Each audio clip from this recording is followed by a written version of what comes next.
So I am wary of any kind of one party state, even one that does not have the kind of characteristically draconian features that would be associated with more transparently authoritarian regimes, like say Stalinist Russia or Maoist China or Nazi Germany, for example, right? Because again, let's be clear, not all forms of authoritarianism are created equal, right? I think that one of the benefits of multi-party democracy, beyond just again allowing the public to find vehicles for their expression of their political inclinations, is precisely that it can serve as a barrier against the concentration of power in the hands of technocratic elites, and consequently that it can also inhibit corruption on a sufficiently wide scale, which tends to happen when a party is in power for a very long period of time. Because why wouldn't people grease the wheels if they possibly could, right? Now, in terms of how kind of liberal socialist democracy could function with a multi-party state, I think that here Bhaskar Sunkara really hits on the right kind of formula, right? So Bhaskar Sunkara, for people who don't know, is the author of Socialist Manifesto. He was one of the founders of Jacobin magazine, and he's now an editor at The Nation, right? He wrote in the Socialist Manifesto about should the overtime window on economic issues shift sufficiently, you could have a multi-party democracy that would nonetheless see all the major parties be committed to the socialization and the democratization of the economy, but they would differ on technical questions about how best that could be achieved. You would have a kind of right-wing party that would probably argue for the reintroduction of markets into a liberal socialist society, certainly in different spheres of life. You'd have more left-wing movements that would probably argue for a transition towards something like full communism, right? Motivated by the principle that the best kind of society is one where we adopt the redistributive axiom of, from each according to his ability or her ability to each according to her needs. And there'd be competition between these. And of course, there would also be significant debates that would remain to be had over moral values, right? I don't think that with the transition to liberal socialism, that about debates around things like drug use or abortion or, national identity are all of a sudden going to go away, even if we resolve an awful lot of our economic problems. Those are just going to be intractable kinds of discussions for human beings as long as we're around. Well, it seems to me that you're essentially advocating socialist managed democracy. The reason why I say that is because you kind of presuppose that all these different parties will abide by a consensus that generally supports the socialization of the economy to some extent, with some of the right having differences maybe on markets, on social issues, some being more conservative, some being more socially liberal, and some being more radical. But they still kind of are an agreement on post-capitalism. But how do you get there, right? And that kind of involves class struggle, which is going to be viewed by all of the mainstream press, all the corporately owned press, and by especially the, bourgeois funded politicians. It's going to be viewed by them as authoritarian. You're listening to One Dime Radio. Become a patron at patreon.com/onedime to support the show and get access to extra content. We think that ideology is something blurring, confusing our straight view. Ideology should be glasses which distort our view. And the critique of ideology should be the opposite. Like you take off the glasses so that you can finally see the way things really are. When you talk about a revolution, most people think violence, without realizing that the real content of any kind of revolutionary thrust lies in the principles and the goals that you're striving for, not in the way you reach them. Philosophers call someone a relativist, by which they mean it's a person that holds that any view is as good as any other view. My simple response to that is this: no one holds that view. No one believes that every view is as good as every other view. Welcome to One Dime Radio. Today, I am here with Matt McManus, who has been on my podcast before to talk about a similar topic, liberalism and socialism, and the ways they connect and the ways that they contradict. But now, Matt has written a book called The Political Theory of Liberal Socialism, which I was lucky enough to get early access to, and I really recommend it because it's not just a hypothesis that Matt is presenting. What it really is, it's like a history of ideas. This book sort of presents you a history of liberalism itself as an idea, a history of socialism as an idea, and a history of various thinkers that Matt argues kind of fit the bill of liberal socialism in various different ways. Some of them are well known, but some of them are kind of counterintuitive ones, like Thomas Paine, people who, you're not used to hearing as a liberal socialist. People are used to John Stuart Mill. But what I really like about this book is that it's not your typical watered down liberal socialism.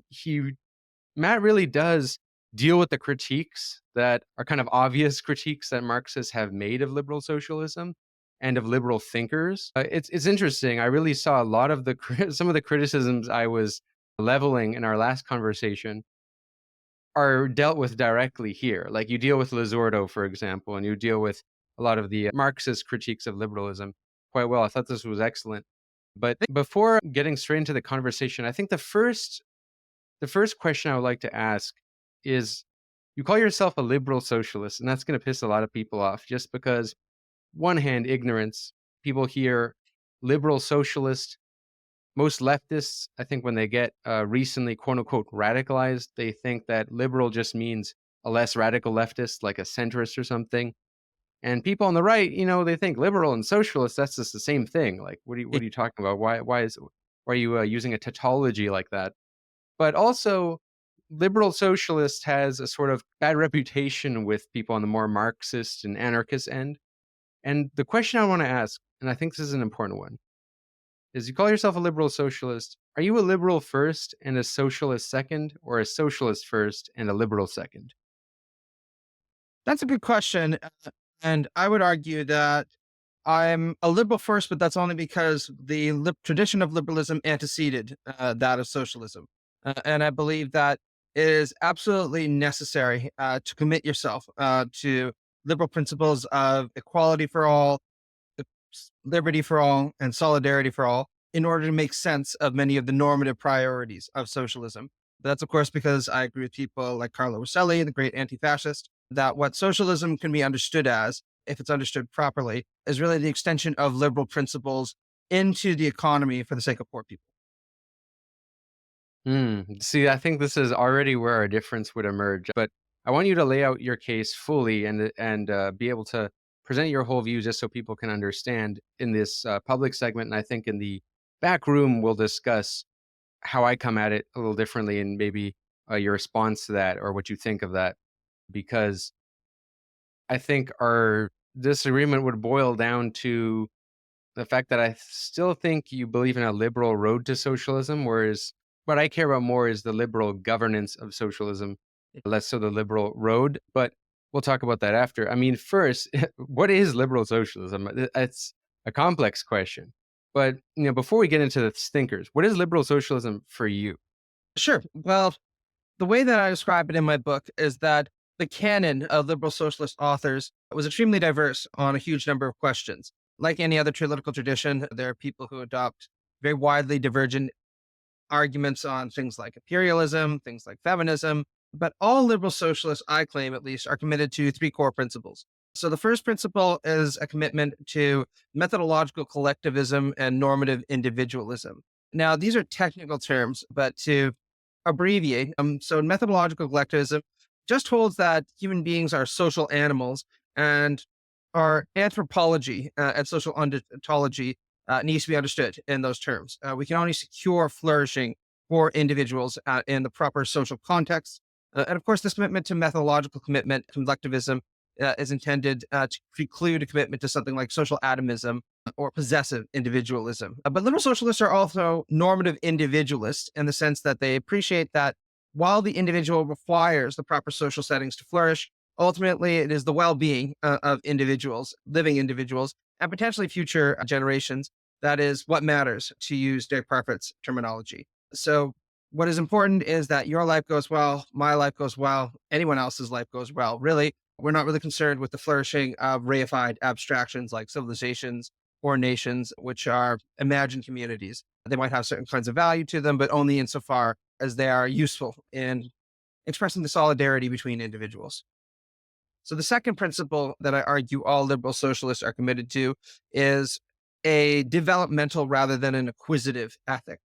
So these are terms, again, I draw from C.B. Macpherson, but an acquisitive ethic, but really simply, is centered around the idea that the fundamental goal of life should be to acquire as much stuff, put it simply, as one possibly can in a competitive environment where one essentially outdoes other people in order to gain access to resources, privileges, opportunities, status, you name it. Now, many liberal thinkers in the past have been committed to variations of the acquisitive ethic, although there are complexities there as well.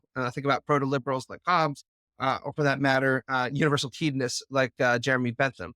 But liberal socialists, by contrast, are committed to a developmental ethic that holds that rather than focusing on people acquiring things and gratifying their hedonic urges through acquisition, it's much more sensible to talk about developing human capacities or human powers. And this is a notion that Marx himself was committed to in Capital Volume 3. As everyone knows, in Capital Volume 3, he posits what a communist society would look like.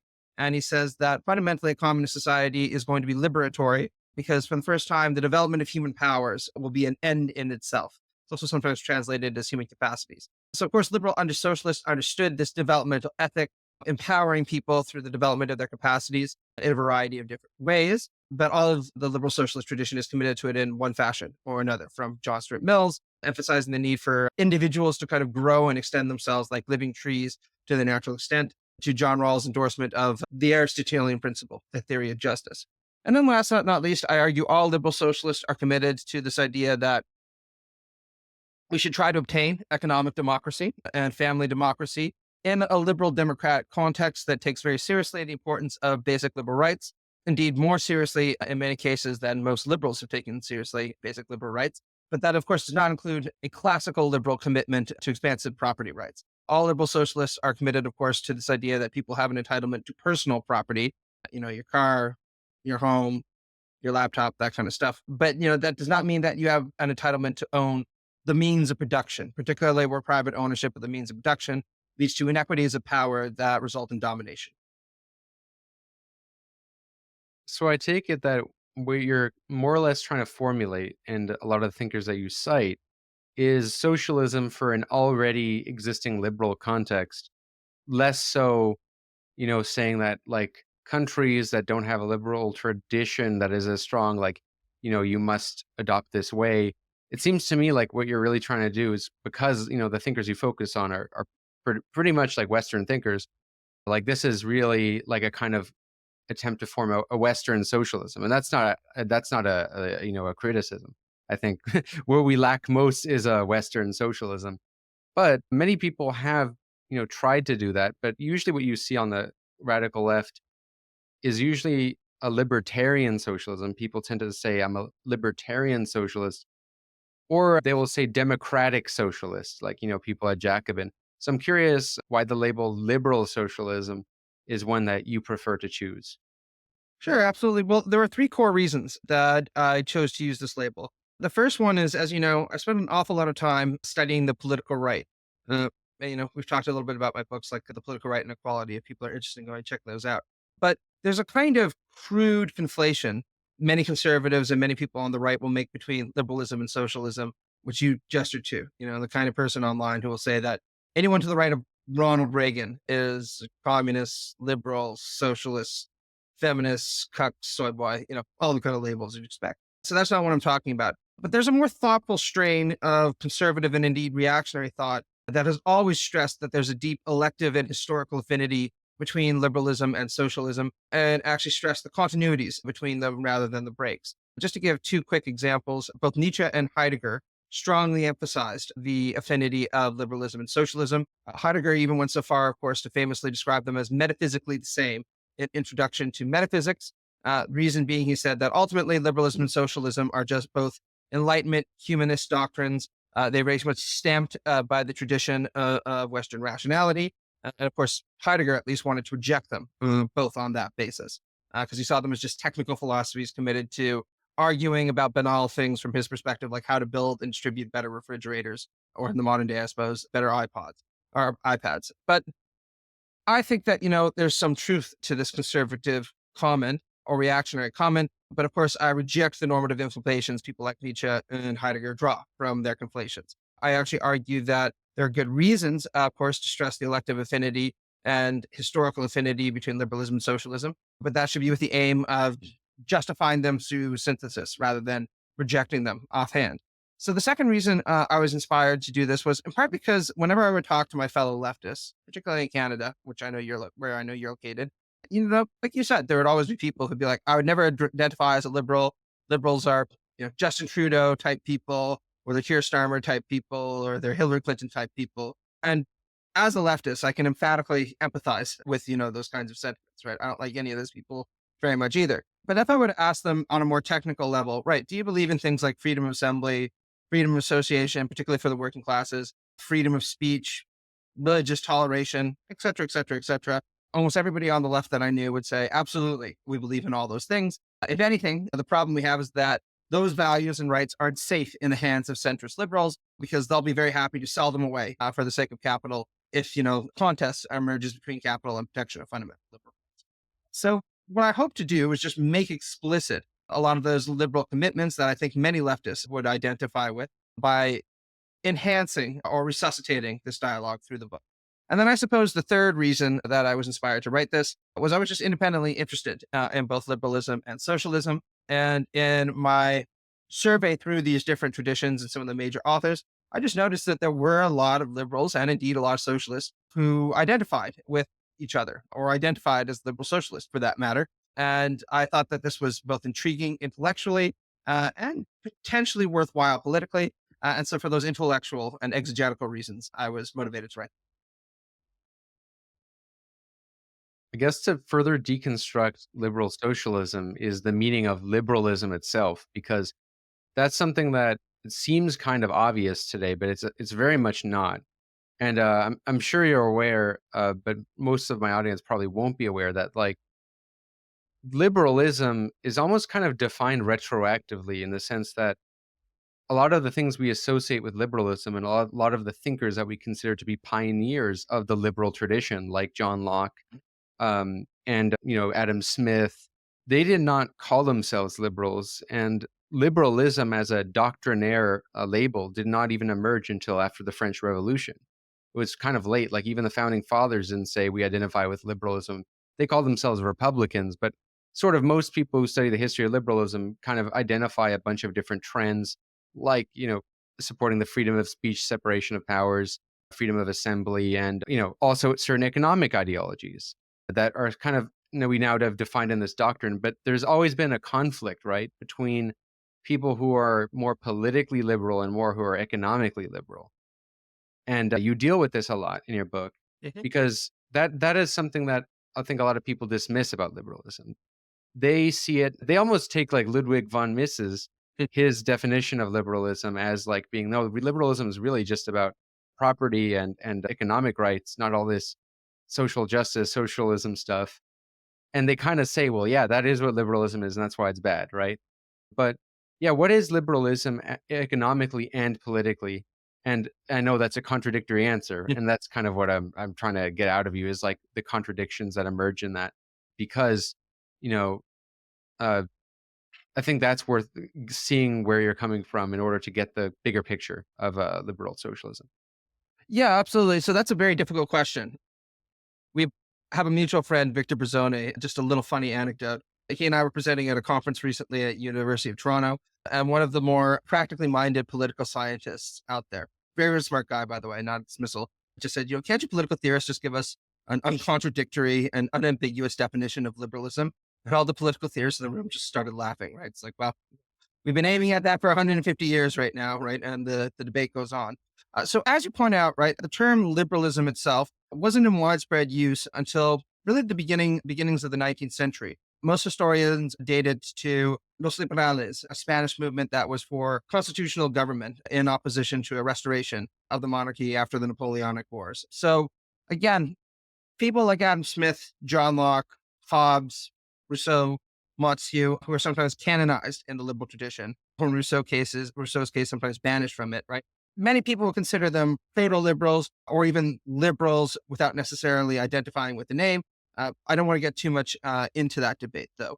What I think is important is that in the 200 or so odd years since the term became widespread in its use, a vast number of different thinkers who hold very different positions have identified with liberalism or been identified with liberalism. So I think it makes a lot more sense to follow Alan Ryan in talking about a family of rather than liberalism singular. And just like any family can have very different members, and some members who other people, just kind of wonder how is it that we're in the same family. So too is liberalism, quite a diverse strain of thought. And the same is true of socialism, right? Anybody who spent any time with the left will know that we have an odd tendency to disagree with one another about certain things, just here and there since the French Revolution, right? So as you point out with the Mises definition, there are strains of liberal thought or members of the liberal family that are much more emphatically committed to capitalism and private ownership of the means of production. Ludwig von Mises, in his book, Liberalism, actually just defines liberalism very much the way a Marx would a kind of vulgar Marxist might expect a liberal to define liberalism. Von Mises says, being a liberal means be committed to private property. That is, private ownership of the means of production. All the other demands and all the other principles of liberalism flow from this fundamental conviction. But it's important to note that even in his liberalism book, von Mises was troubled by the fact that many people who identified as liberals, indeed many people who probably had better claim to identify as liberals than him, didn't seem to agree with that definition or even held principles that were contradictory to it, which is when he started saying things like, well, they represent a bastardization of liberalism, or they're not classical liberals, or they're not old school liberals in some way, shape, or form, so they don't actually count. But what recent historical scholarship by people like Edmund Fawcett, Helena Rosenblatt, and Samuel Moyd has pointed out is that actually many, many liberals were not committed to this kind of economistic support for capitalism and the idea that all the other central demands of liberalism flowed from it. There definitely are many liberals who have thought that way and do think that way, right? But from the beginning in the 19th century, people like Rosenblatt point out that there were liberal figures and revolutionaries that thought that being committed to liberalism, and particularly liberal republicanism, required, or at the very least would benefit from more expansive redistribution of wealth than people like von Mises certainly would ever be willing to tolerate. And Rosenblatt, in her book, The Lost History of Liberalism, points out how for many, particularly in France, Germany, even the United Kingdom, throughout the 19th century, if you were to call yourself a liberal socialist or committed to Socialism in the French case, or, a liberal social democrat like Edward Bernstein, nobody would think that was unusual. So this is a testament to the fact that liberalism is a very rich tradition with a lot of internal diversity. Of course, what I'm trying to do in my book is to retrieve, to use the Macphersonian term, an important left strain of liberalism, and indeed an important strain of socialism that I just think people are somewhat unaware of. I know you wanted me to define liberalism, and I'm happy to do so. My comment about there being a family of doctrines notwithstanding, but I just figured I'd pause there for a second to see if you had a follow-up, Rick. Well, I'm glad you mentioned that book by Helena Rosenblatt, I believe, The Lost Yes. History of Socialism, because Or Lost that History was of liberalism. Lost History of Liberalism. Sorry, that's what I meant. That was one of the books I read in research for my own book, and I was going to actually ask you if you had read that book, because I didn't see it cited, but clearly you have. I only read it a Uh, couple of weeks ago after I'd written the book, but yeah, it's extremely useful and very good. Very. And I was really pissed off I didn't read it before I wrote mine, because I was like, boy, this would have been helpful. But Well, it's fascinating just because, before I read that book, there's so many books I'd read on liberalism which just didn't, mention that. So it didn't really occur to me that, the word didn't even really exist at the time. Mhm. Because I was reading Lewis Hartz before, and, he writes about the liberal tradition in America. And he associates all these different things with liberalism.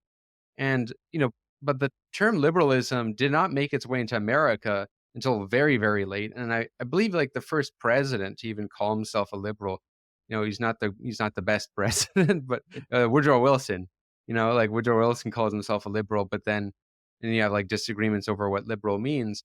But yeah, it the word itself, liberal, was more like an adjective to be generous, and that existed in Latin in Rome, and that was it was kind of to be gracious, to be generous, to be tolerant, and that kind of flowed eventually to to describe a certain political belief, but it wasn't a doctrine until really after the French Revolution, especially 1844 revolutions, which she talks about. I forget the exact first theorist she says that mentioned it, but yeah, I remember in Spain they used it almost as a way to critique certain beliefs. Yep. The reactionaries used it as a term to critique what they saw as the liberalism. So that's interesting to point out, just because Domenico Lazzordo, right? Mhm. When he's critiquing liberalism, he focuses a lot on John Locke, Tocqueville, and John Stuart Mill. Mhm. But Locke did not call himself a liberal. No. And Tocqueville said, I'm a new kind of liberal, which is interesting because Tocqueville, when he says, I'm a new kind of liberal, a different kind of liberal, who is he saying are the other liberals? And those liberals, and she talks about that in Lost History of Liberalism, they were actually very different from Tocqueville because there were some, they weren't, necessarily radical Democrats in our sense, but they were more about like equality and the common good. Whereas, Tocqueville is a little bit in between. I wouldn't say he's like a right winger, but he's kind of like in between. He's definitely not, I would say he's an anti-left thinker, but he's not like a reactionary thinker. And that's where that already says a lot because, the way we think of liberalism is like, it was all about, it's all about only preserving property, but and it's all individualistic. That's, I think, the most common trope. But she points out that like so much of liberalism was actually kind of collectivistic about the common good and highly moralistic in its beginning. And, it gets in tension, especially in America, as you get like a tension between people like John Dewey, who are more like for state, a kind of like state socialism, social democracy, versus like the people who embody that possessive individualism, but yeah, I'll let you kind of return to the definition of liberalism. I thought that was worth adding there for the listeners. Yeah, absolutely. So, what Rosenblatt and Fawcett and Moyne and a variety of other historians, Ryan, he mentioned, have really stressed again, is just how diverse the liberal tradition is and how, anybody who even identifies with liberalism will find many aspects of it that they don't like. But that doesn't mean that one can't find many aspects of it or many instantiations of it that are really quite admirable, right? And in the French case that you brought up, one of the things that I think Rosenblatt points out very effectively is how, particularly drawing on French Republican traditions around solidarity or fraternity, there was always this more collectivist dimension to liberalism than we found on at least some strains of Anglo-American liberal thought. Although even there, again, I point out you always had people like John Stuart Mill or Dewey or Tawney or Hobhouse who emphasized a different, more socialist strand of liberalism.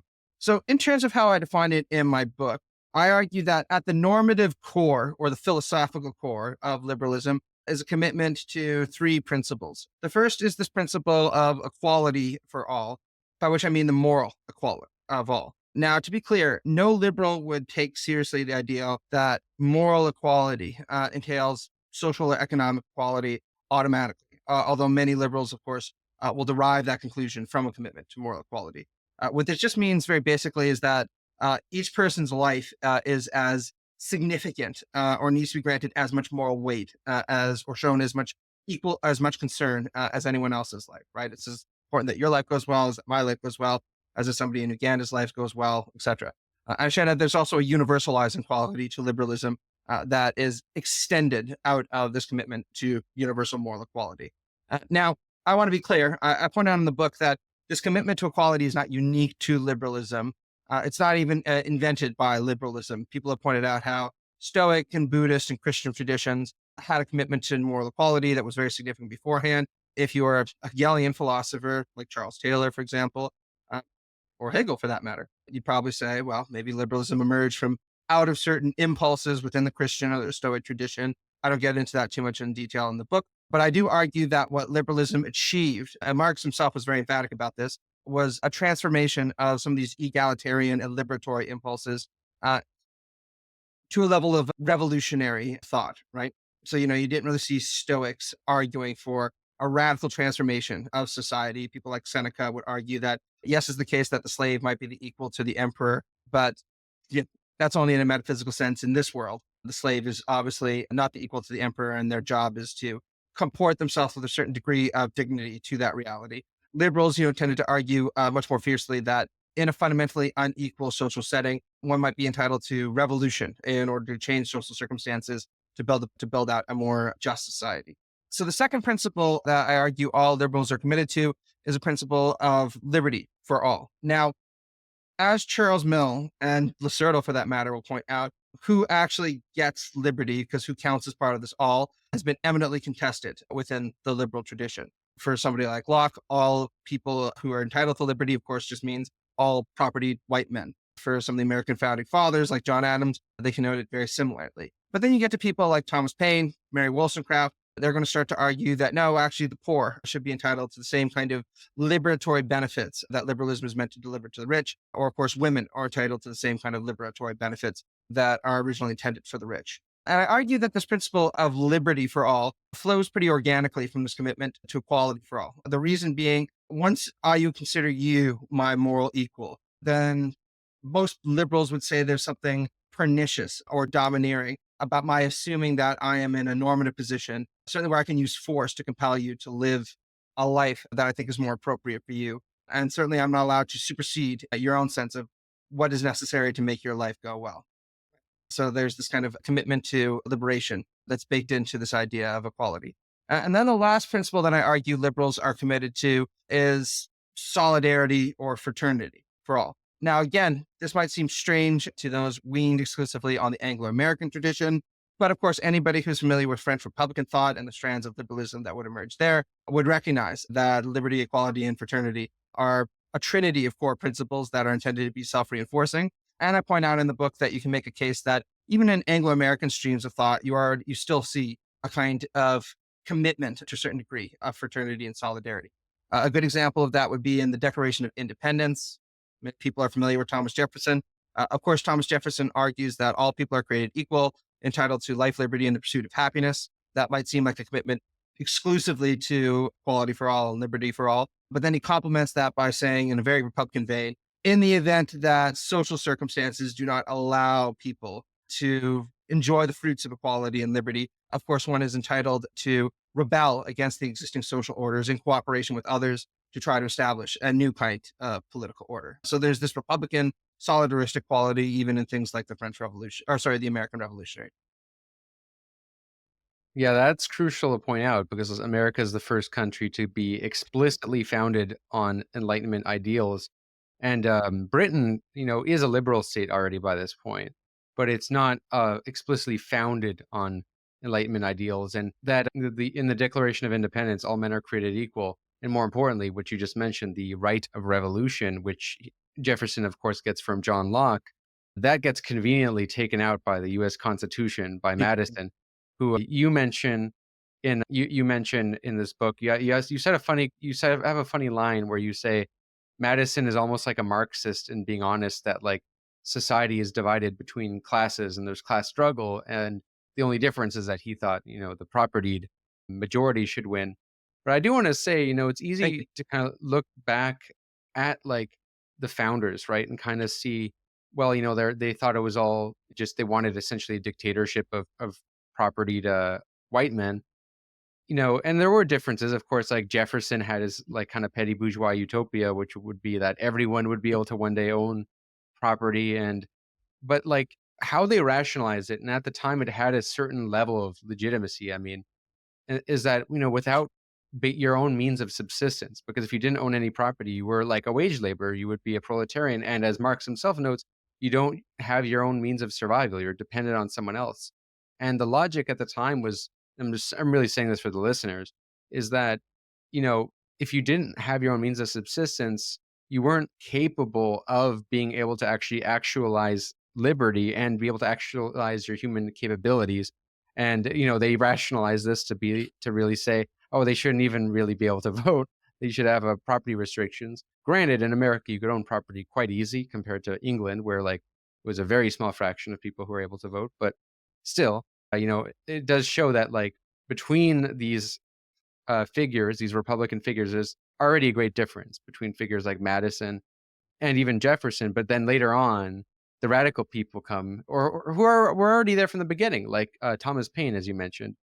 And what I thought was fascinating, and this is like an interesting way to look at the history of the left, is that you talk about the conflict between Thomas Paine, who wrote, of course, The Rights of Man and Common Sense, and Edmund Burke in England, who defends the American Revolution, but not the French Revolution, whereas Paine supports the French Revolution. And you say that this is what led to this was essentially kind of the emergence of left and right, in a certain sense, at least at the level of liberalism, because people always say left and right emerged with the French Revolution. But you say this is like really where like the split between left and right liberalism could be like most perfectly embodied is Thomas Paine and Burke. So, maybe get into that a bit because I thought that was very interesting.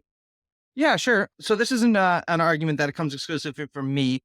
People can read The Great Debate by conservative author Yuval Levin.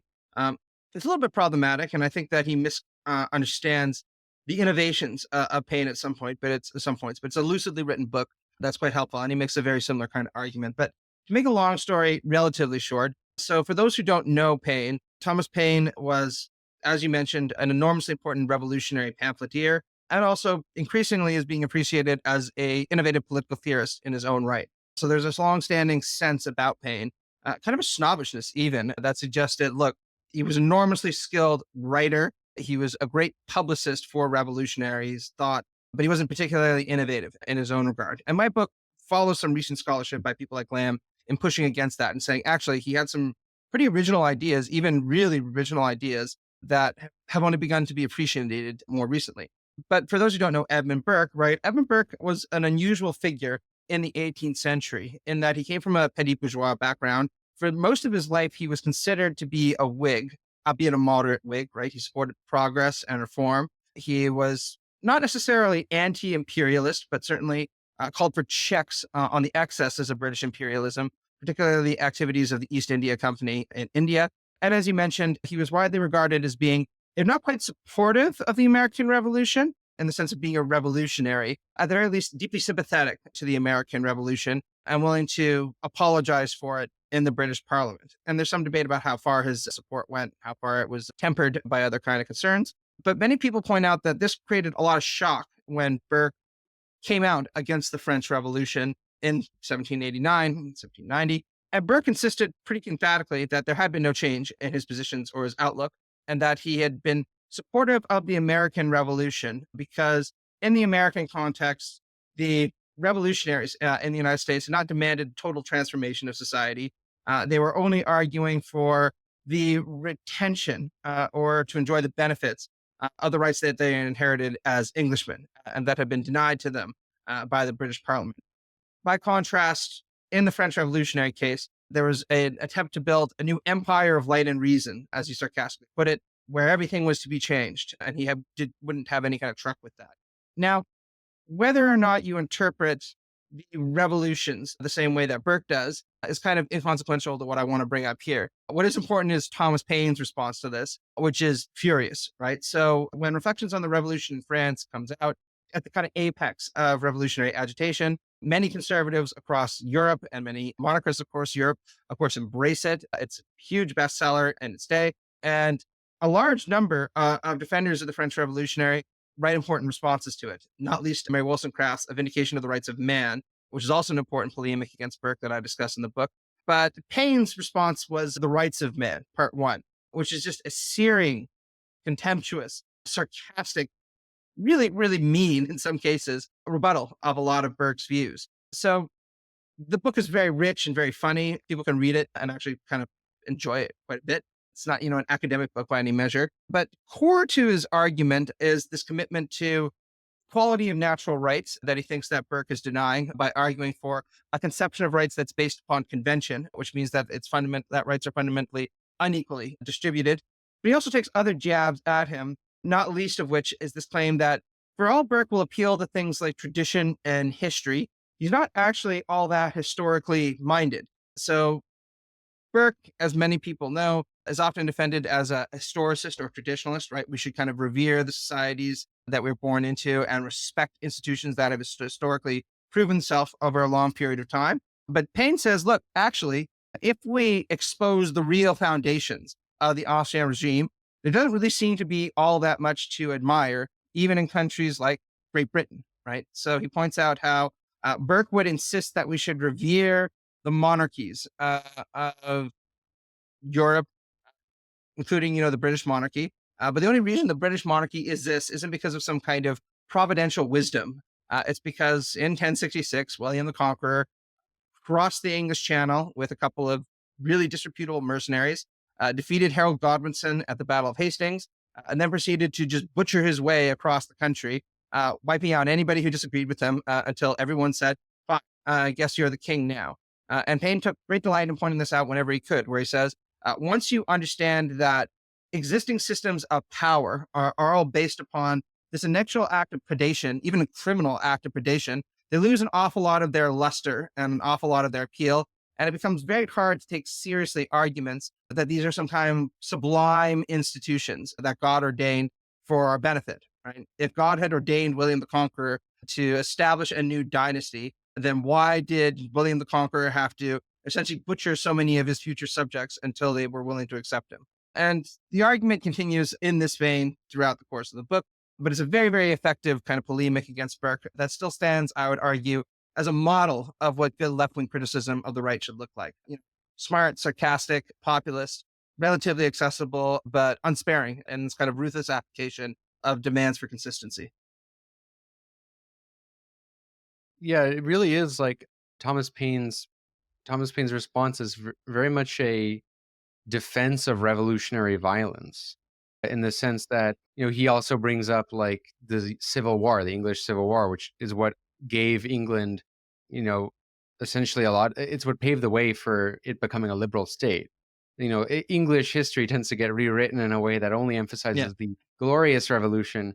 It forgets the Civil War, which was really the first step to abolishing absolute monarchy and leading to constitutional monarchy. Like, it's kind of what opened that door and opened all those debates. Like, the point is like really radical changes often involve inevitably a little bit of violence, and he's kind of using that to defend the American Revolution and also the French Revolution, right? Because that's the one that always a lot of people don't want to admit. And I think everyone can agree, like there was massive excesses, especially under Robespierre, and it didn't end up really working out all that well because power shifted, and Napoleon ends up coming to power afterwards in the power vacuum that exists. But I sort of see Thomas Paine as like really the only, dare I say, like one of the only, if not the only, Democrat of the founding fathers. People often say him and Jefferson, but Jefferson says he believes in a democratic aristocracy. That's the term he uses. Whereas Paine, he really does believe like in the common man. If it wasn't, and you see it throughout his writings, and he's sort of like, you mentioned that Burke was a Whig, and I think it's worth clarifying to the audience what a Whig was. Whigs are sort of like non-democratic liberals, and no liberals were really like Democrats at this time proper, but Whigs were straight up for no democratization at all, if only a little, and were for like liberal freedoms and like having separation of powers and stuff, but strict property qualifications. Whereas Democrats like Jefferson and even Jackson, for all his problems and endless things we could criticize about Jackson, but Jackson, they call it Jacksonian democracy for a reason, because he abolishes, under him, the property qualifications that pretty much get abolished, and they're already in the process of abolishing before that. But yeah, Whigs are sort of like this, like the center, I guess, of liberalism, or even maybe the right of liberalism. And now I think it's good to return to like Paine's economic ideas, because the probably more controversial claim that you make is like, even though he didn't use the words himself, because the word socialist wasn't really prevalent at the time, especially not in America, you say that essentially Thomas Paine was a proto-liberal socialist. So how exactly was he a proto-socialist? Because I think people view him as a libertarian today. People often like to view him as a right libertarian. Yeah, absolutely. And part of this misunderstanding comes from the fact that Paine is pretty committed to certain kinds of Lockean principles, which make it easy to paint him as a kind of proto-libertarian. And without doubt, he's had enormous influence on that movement, right? Sometimes subconsciously violent reinterpretations of Paine are used to justify this. And I don't really have that much of a problem with that, right? But Paine distinctively belongs in a kind of left Lockean tradition, in that he takes many Lockean arguments about natural rights seriously, but twists them in proto-socialist directions, I argue, certainly proto-liberal socialist directions. So when he's writing Common Sense, his classic defense of the American Revolution, Paine is already, as you point out, notably more egalitarian than many of the founding fathers. He believes very, very firmly in the good instincts of the common man. He argues emphatically for a kind of unbridled Republican system of government that will be far more inclusive than what many of the American founding fathers will allow. And he is just absolutely scathing in his denunciation of the aristocracy and the kind of snobbery and indeed kind of powdery foppishness that he associates with it. And some of his stuff is really funny in that, right? He points out that people will often like to claim that aristocracy is justified by God because every country needs a kind of ruling class of patriarchs, including a king who is the father of his people.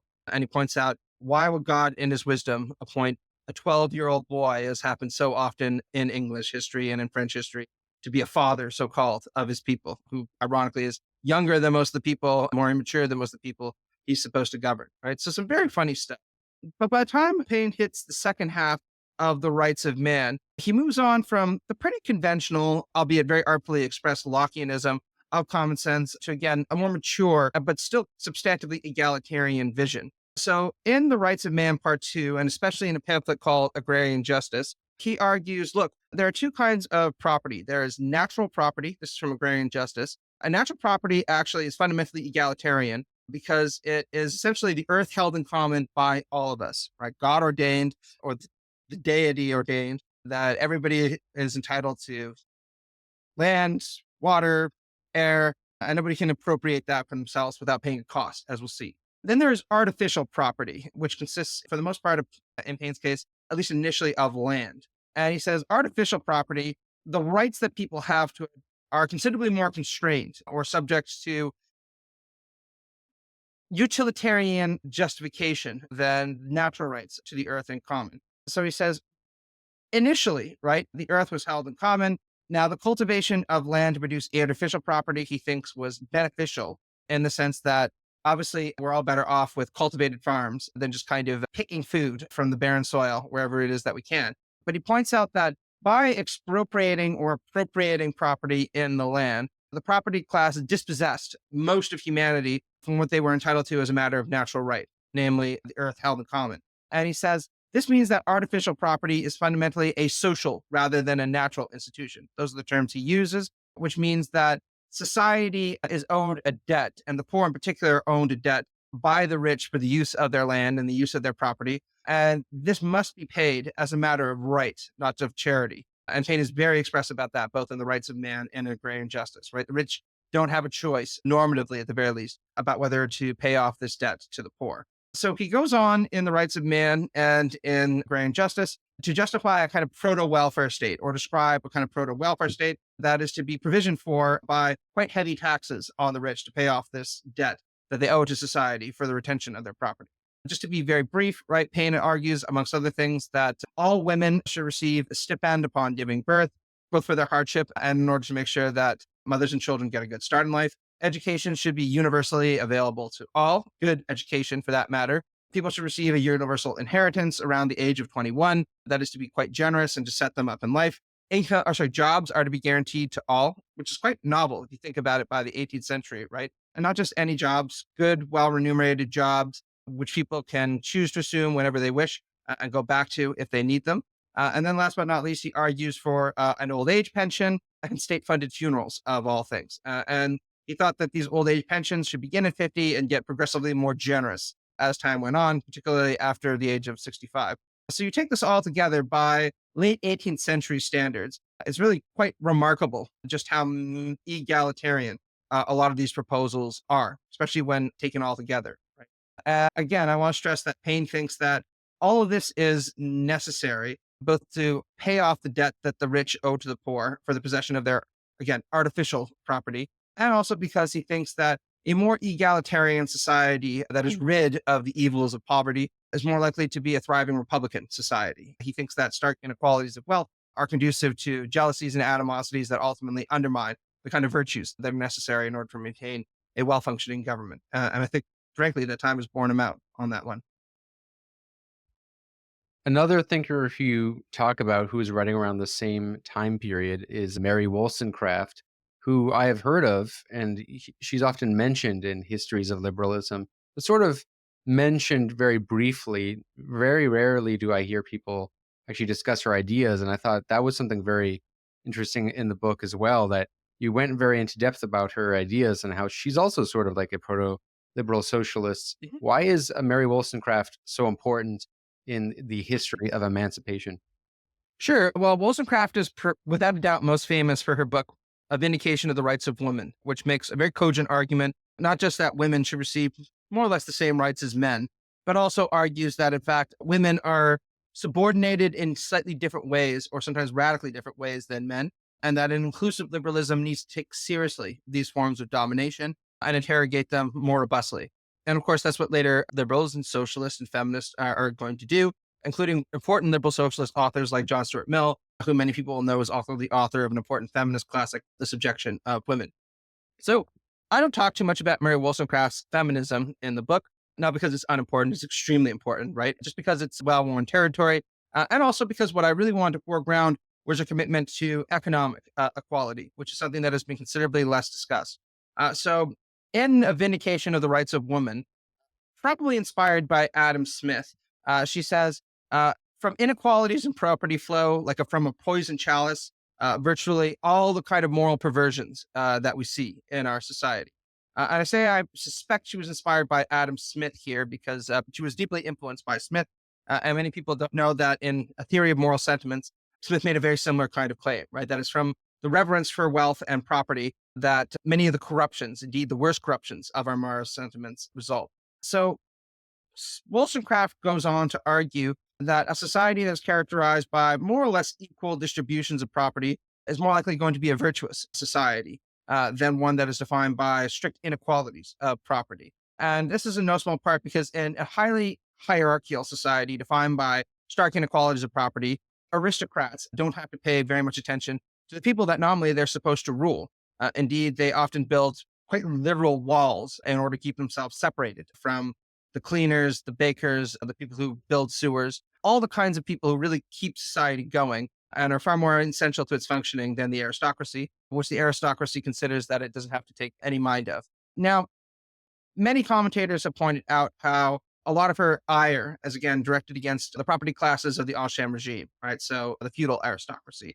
And that's without a doubt true. But she was very contemptuous of the nouveau riche capitalists as well, particularly in her letters on a kind of trip through Norway, Sweden, and Denmark, which I want to add were not social democratic states in those days. They were some of the most unequal countries in Europe. So in her trip across Northern Europe, Wollstonecraft saw with her own eyes the kind of birth of industrial society in Northern Europe, and she had nothing but contempt for capitalists. In fact, while she was in Northern Germany, she characterized capitalists as essentially a fungus, the kind of emerged mushroom-like to leech sustenance from out of the society where they were. They were very clearly and patently unvirtuous. And she points out that for the most part, capitalists made a so-called virtue out of ignoring the rest of the world, insisting that the only thing that was important was the pursuit of profit, and looked with enormous suspicion upon any arguments that they should be concerned with the general welfare, not because they had any good claims to push against it, but just because they probably rightly saw that as potentially interfering ideologically with their own rapacious pursuit of profit. And Wollstonecraft pointed out that if you allow these kinds of fungi to wield too much influence in society, you're inevitably, again, going to see the corrosion, indeed, the mass corrosion of our moral sentiments. So she unfortunately passed away at age 38 in childbirth, giving birth to Mary Shelley, actually author of Frankenstein. So we never got to see any of these thoughts about equality, indeed economic equality, systematized in the way that some of the later thinkers I talk about were able to systematize their thinking on this. Had she lived, maybe we would have, right? But I point out that she's a kind of proto-liberal socialist in the sense of taking equality far more seriously than certainly some other liberals did, and applying concerns with equality not just to issues of gender inequality, but to economic inequality as well. Yeah, it really does seem that Mary Wollstonecraft was not just radical for her time, but also would be radical for today's time. Oh, yeah. Because you mentioned how her feminism kind of is very different from like the liberal capitalist feminism, which is that just that, women should also have the equal right to acquire property and kind of have, like the same opportunity to get rich and stuff, which of course would have been radical for those standards. But in our society, that would be a radical position. And Mary Wollstonecraft and Thomas Paine seem to have pioneered the diss track, if you will, the polemic. And I really like that style of writing. And it's hard to really appreciate how important that is, because like people didn't write in that way back then because people didn't write for the masses before. Mhm. They wrote for a select few people. And this is why Leo Strauss hates modern thinkers. Yeah. He hates the fact that they write for the masses. But I mean, that's huge that they're able to write in such a poignant, accessible way that they can make their point, really hit, and they use humor and all of that. And that's a sort of writing style that I really like about Marx. Not always, Marx doesn't always use that Mhm. style, but he uses it often, like in Poverty of Philosophy. And Lenin, of course, is very famous for using that sort of polemical style. But you mentioned John Stuart Mill, and John Stuart Mill, you say, is the first liberal socialist in the sense that he actually is the first guy to really call himself both a liberal and a socialist. Mhm. And I think John Stuart Mill is a controversial sort of figure, at least with radical leftists, mainly because he is writing around the same time, roughly, as Marx is. And it's not really clear as to whether he's aware of Marx, but Marx is certainly aware of him. And I remember when you wrote an article for Jacobin way back about John Stuart Mill being a liberal socialist, and like some people on like the Marxist, Leninist, Maoist side of things were saying, oh, they were kind of dunking on you. But you did a very good job of talking about the great things about his liberal socialism, but also addressing the elephant in the room, which is his positions on imperialism Yep. and stuff like that. So yeah, maybe like discuss why should even people care about John Stuart Mill when Marx was around, And I think this is Sure. the sentiment some Marxists say. They say like, well, Marx was already around. Why does John Stuart Mill even matter? Writings, maybe not Marx himself, but as Helen McCabe points out in her book, John Stuart Mill, Socialist, he had nice things to say about the author of important pamphlets by a writer for the International Working Men's Association. And we now know that author was Marx. So again, it's a shame that we never got a more constructive dialogue between the two, because Mill probably would have been quite laudatory of many elements of Marx's thought. Marx probably would have still hated him and had nasty things to say about him, but maybe the vitriol would have been toned down a little bit, but it's just a fantasy of mine. So as you mentioned, John Stuart Mill has long been regarded as kind of a quintessentially liberal thinker. As Michael Frieden points out in his book on liberalism for Oxford, very short introduction, in the pantheon of liberal saints, Mill probably ranks at the apex or very near the apex, right? There's nobody in history who's more liberal than John Stuart Mill. But what a lot of people don't appreciate is, of course, Mill also identified as a socialist, expressly by name in his autobiography, where he points out how in his youth and immaturity, he hadn't seen that it was possible to go further than the categories of bourgeois political economy or classical political economy. And he had felt that at most, the only way that you can successfully ameliorate wealth is maybe by taxing inheritances. But in his mature period, he says, we are proudly under the general designation of socialists. He repudiates what we might call status forms of socialism or proto-command economy versions of socialism. But in the autobiography, he says, we still look forward to the day when the working man will receive his due, where the blessings of society will be distributed more equally, and where we actually live up to our principles that hard work should be the basis of reward. So in McCabe's book, John Stuart Mill, Socialism, I think she does a really good job of reconstructing what makes Mill's specific socialism distinctive. So the first point to note is, of course, it is a liberal kind of socialism in the sense that he thinks that socialism and the democratization of the economy is necessary to secure the conditions for a flourishing kind of liberal individualism. And again, this is something that he comes back to again and again throughout his entire life's work. He says ultimately one of the chief ideals of any given society should be the refinement of man himself, right? Enabling human beings to develop like living trees to their natural extent. And he appeals to the German philosopher Humboldt to argue that allowing individuals to develop like living trees is going to mean fostering their fundamental capabilities or their fundamental human powers. Again, I referred to the developmental ethic that all liberal socialists share at the beginning, and that's a good expression of that. Now, how this relates back to socialism is Mill argues in his essays on socialism that ultimately the kind of inequalities in wealth and power that one sees in society have very little to do with merit. But he points out that if we are going to talk about meritocratic arguments, ultimately it's the working class that does most of the essential labor in society. Society wouldn't be able to run without it. And it's the acquisitive capitalist class that for the most part is just parasitic on the work of the productive working classes. And he points out that there's an extraordinary irony in the sense that the same people who will crow endlessly about pulling yourself up by your bootstraps and, putting in an honest day's work, will also degrade or dismiss the need to look after the very poor, will often work far harder at far more essential jobs than the kind of people who will write, Ben Shapiro books, that kind of thing, right? So Mills's socialism, drawing upon these moral impulses, is very much a kind of market socialism in the sense that he argues in later editions of the Principles of Political Economy that for the most part, the capitalists, qua what I mentioned earlier, aren't really all that useful. They're, for the most part, if not parasitic, at least kind of an unnecessary luxury and even a burden upon society, because most of the real work in firms is done by laborers. And he argues for the advent of a kind of workplace democracy, where he says a mature society would want the workers to, for the most part, be in control of the means of production and to manage them directly.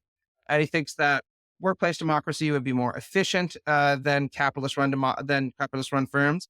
And he also thinks that workplace democracy would be more morally and indeed liberally uplifting than capitalist-run firms. The reason being, again, Mill, as a good liberal, says ultimately, if you're a good liberal, you should be resistant to any form of subordination and see it as undignified, even unmanly, right? And he says that in capitalist firms, you see these forms of subordination all the time, where workers have to be subordinate to managers and to capitalists, and that shouldn't be the case. He sees there's something dignified about running your firm yourself with your comrades. Now, accompanying this transition to workplace democracy, Mill also argues, following Paine, for quite an extensive welfare state, provisioning things like education, a certain degree of security against bad health, public baths, these kinds of recreational facilities, these kinds of things.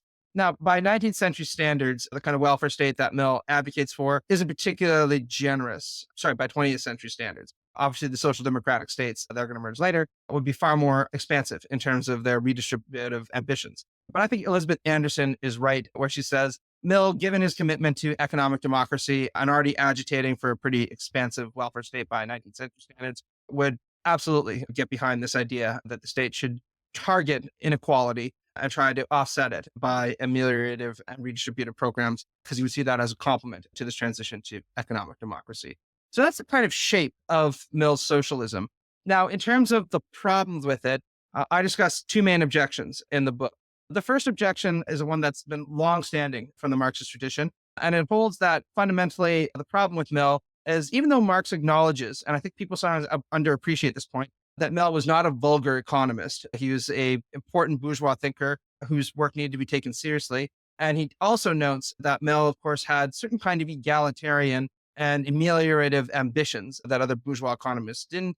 Nonetheless, he's still committed to this idea that while the sphere of distribution can be tinkered with by the state or by workers, nonetheless, the sphere of production needs to be organized along capitalist lines. And Marx thinks that this is fundamentally a confusion, indeed a fatal confusion, because you can't change relations of distribution without changing relations of production. That's classical Marxist objection. I'm not really sure that that's all that convincing. The reason I'm not sure that it's all that convincing is Mill does seem to take quite seriously this idea that in order for workers to be uplifted and for the economy to move in a more democratic direction, there do need to be fundamental changes at the level of relations of production. We need to expropriate the capitalist class and replace capitalist-run firms with worker-run firms. Now, some socialists, of course, would argue, well, even a kind of workplace democracy-oriented market economy remains a capitalist economy because you still have something like a wage labor system.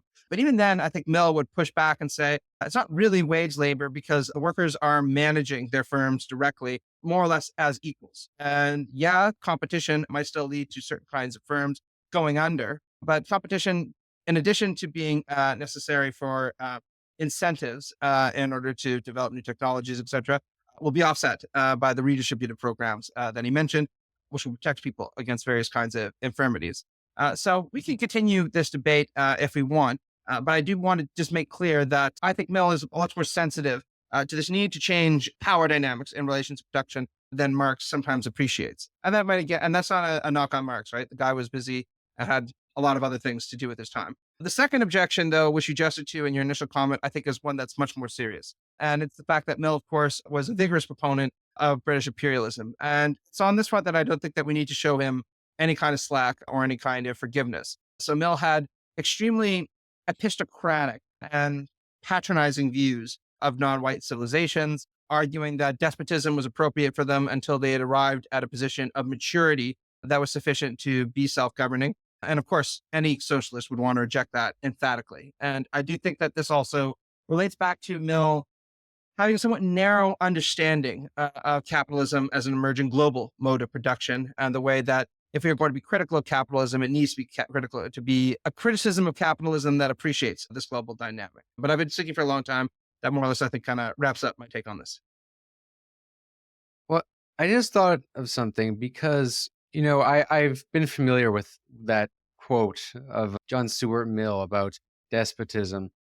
And, it does seem to me that a lot of leftists who sometimes defend actually existing socialist systems, like USSR even after Stalin, or, China now, they kind of make the same argument, but in a Yeah. politically correct way. They kind of say, well, these countries came from histories of authoritarianism and bureaucracy. So like that's all they can really do. And it's very different because they're not necessarily saying like the people are backward, but even like John Stuart Mill's racism was kind of like historical racism, right? He's saying like, oh well, eventually they'll be able to catch up. But it is a very patronizing kind of like condescending Eurocentric view. But I do find it funny that like people who defend those systems that you could call like despotisms to a certain extent, they make the same argument, but in a inverted sort of way. Just putting that out there. Oh no, That's not a defense of Mill. That's more a criticism of the people who make those defenses. Because I noticed there are like good and bad critiques of the type of socialism that John Stuart Mill embodies. And John Stuart Mill, it's not, you're not the first person to really say like that John Stuart Mill is I mean, the first person I heard say John Stuart Mill is like a liberal socialist is Noam Chomsky. I remember way back. And Noam Chomsky always would say in his interviews that, that my politics are really just a radicalization of the liberal tradition. And that what I believe is what the most radical liberals believe. Like Adam Smith believed in that landlords were parasitic, and John Stuart Mill took it further, thinking that capitalists were parasitic. And so there's like good and bad criticisms that Marxists sometimes have of that sort of liberal socialist position embodied in Mill's, and embodied in the likes of Chomsky too, who also, is a very big fan of cooperatives. So the bad criticism, I think, is that when they say, oh, it's not radical enough, because like, okay, fair. Yes, it is like not maybe dealing with the main contradictions, but if you look at all the actually existing socialist systems that, often the people who make this criticism tend to defend, those systems all ended up embracing capitalism, like, or, a state, a form of kind of, like a form of statism that was like bureaucratic management. But then, now there's mostly all like capitalist economies, mixed economies, which, I'm not an ultra leftist. I don't think we can like jump to like pure socialism. So I'm not like saying, I'm not saying that is like a necessarily a knock, but I'm saying that people who want to criticize liberal socialism should kind of like evaluate what their own beliefs are, because a lot of the times people will defend systems that I think are like less radical actually than a lot of the liberal socialist ideas. But there is a great criticism of the sort of liberal socialism John Stuart Mill advocates, and you mention it in the book. Before the chapter on Marx's critique of liberalism, in the John Stuart Mill chapter, when Marx says John Stuart Mill tries to reconcile the irreconcilable. And he's referring to two things, really, like capitalism's class conflict, the inherent class conflict between the property owners and the proletariat, and the contradictions of capitalism itself, like the falling rates of profit and capitalism's tendency to collapse. I think that is a very good criticism. And I'm curious, what you think of that, and if you think that's a valid critique, and also to just get into the Marxist critique of liberalism, which you said is your favorite chapter of your book. Yeah, absolutely. So I think there are a few things to say here, right? First one is that one of the limitations in Mills's view is precisely that his approach to the economy is undialectical and unhistorical in certain kinds of ways, right? We could even make the claim trans-historical. I think that Marx's analysis of the foundations of capitalism, particularly his understanding of things like primitive accumulation, is vastly more robust than anything that you can find in John Stuart Mill. And this isn't just a kind of intellectual point. As I point out at the end of the book, I think that one of the reasons why liberal socialism as a theoretical tradition, for the most part, lapsed into obscurity, we could even say failed if one was feeling ungenerous, is precisely the fact that liberal socialists have always had a pretty deficient understanding of power compared to the Marxist tradition. So let's be very clear again. I think that Mill would have cogent responses to a lot of the Marxist critiques of something like a cooperative-oriented market socialism with a welfare state. He's a very smart guy. It's not like he didn't anticipate some of this stuff.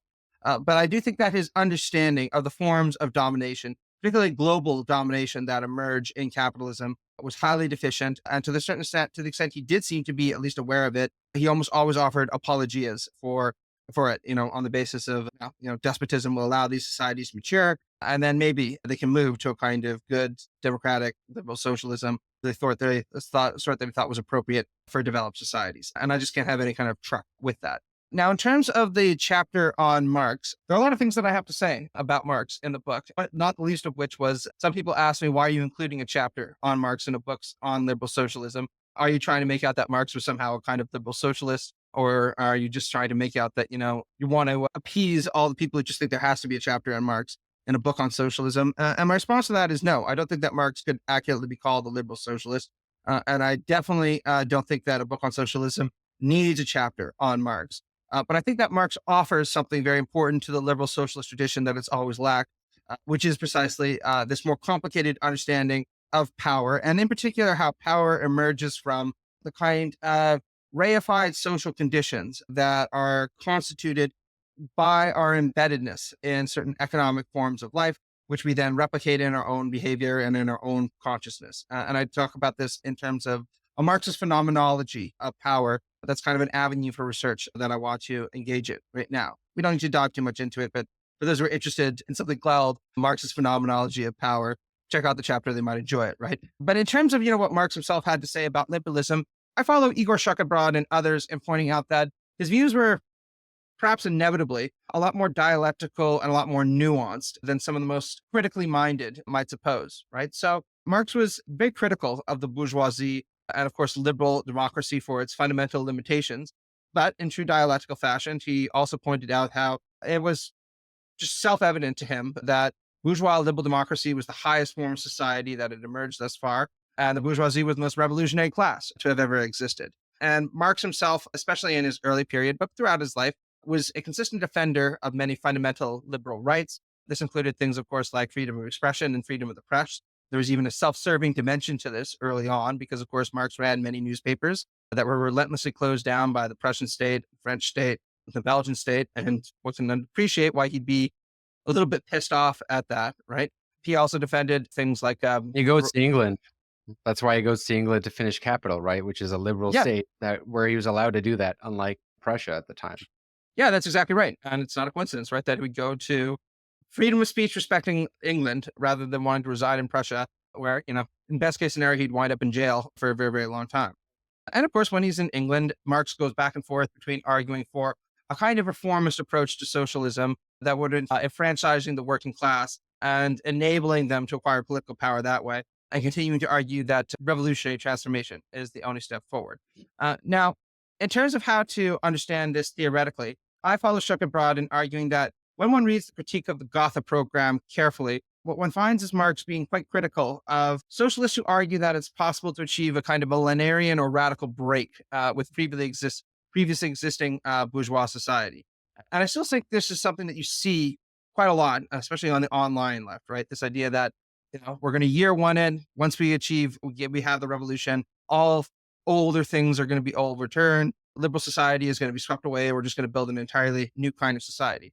And of course, Marx was very insistent that that's impossible and certainly not even desirable. As a good historicist and materialist, he points out that any new kind of socialist society that people attempt to build is going to be, to use his term, stamped with many features of the old. And this means that many of the liberal institutions that anteceded socialism and many notions of bourgeois right or bourgeois recht, which existed before, are also going to be carried over into the new socialist society. He then goes on to say that in the very long-term future, these limitations might become unnecessary. They can kind of fade away, and we can move on to a full communist society where, everyone marches under the banner of, from each according to his ability to each according to his needs. But that's going to be well into the undisclosed future. And I think once you take this seriously, you can recognize why, even though Marx would undoubtedly be very critical of liberal socialism, there is space within his thought for recognizing the importance of liberal principles, and also for acknowledging that any social society that one wants to build of any sort is inevitably going to be stamped by features of liberalism, whether the people who are building those new kinds of societies want it to be or not. Although, of course, I think it'd be a good thing to retain many features of liberalism in a social society to come. And I think there's certain context that is worth clarifying for the listeners that is often missed by a lot of people who read Marx's critique of, more specifically, a bourgeois ideology. Because, of course, Marx I don't actually recall him using the word liberal at all. When he always just critiques what's called like bourgeois thought, right? And the one that's cited the most is usually the German ideology and the critique of Hegel's philosophy of right. Really? And in that, And on the Jewish question, very important. and also the manifesto, right? When he says the representative government is really the commissariat of the bourgeoisie, right? And this gets used again by Lenin, and gets also said by Engels in a different sort of way. But I think what's often missed about this statement is when he's saying that Britain still has property qualifications. Like, they literally have property qualifications. You have to essentially be bourgeois to even be in office. It's a law. And in France, you have property qualifications until the 1844 revolution, and then you still kind of have weird like little property qualifications that are like less strong. But it's not until I believe it's the Third Republic I think it's the Fourth Republic when there's completely no restrictions at all, and like still not suffrage for women, but full suffrage for men. And the only country that really has no property qualifications is the United States when Marx is writing. So when he's saying and not to mention Germany is, barely even a bourgeois democracy at all. I mean, it still has a kind of like a monarch of sorts. It still has Bismarck. So when Marx is saying that, the system is really dictatorship of the bourgeoisie, I mean, he's not kidding. And to copy and paste that critique to the systems today, I think is very, it leads to very, very flawed analysis. And many Marxists have developed this critique. And I deal with this in a video called The Capitalist Matrix, what most people get wrong. Because, the critique that we live in bourgeois capitalist states, I think is correct. But the idea of a dictatorship of the bourgeoisie, I mean, when Marx said that, it was for a reason. You can't just copy and paste that today. But I do want to move to what I think is a very interesting thing. And because you said that you don't think Marx is a liberal socialist. Now, Chris Catrone, who I had on the pod before, a platypus, would disagree. He says Marx is a liberal socialist, or more accurately, a liberal communist, and that Lenin is as well. Now, I actually disagree with him about Lenin, but I do agree with him that Marx was a liberal, and maybe not a liberal socialist, but a liberal communist. And why I would say that is because Marx believes in liberal governance of socialism.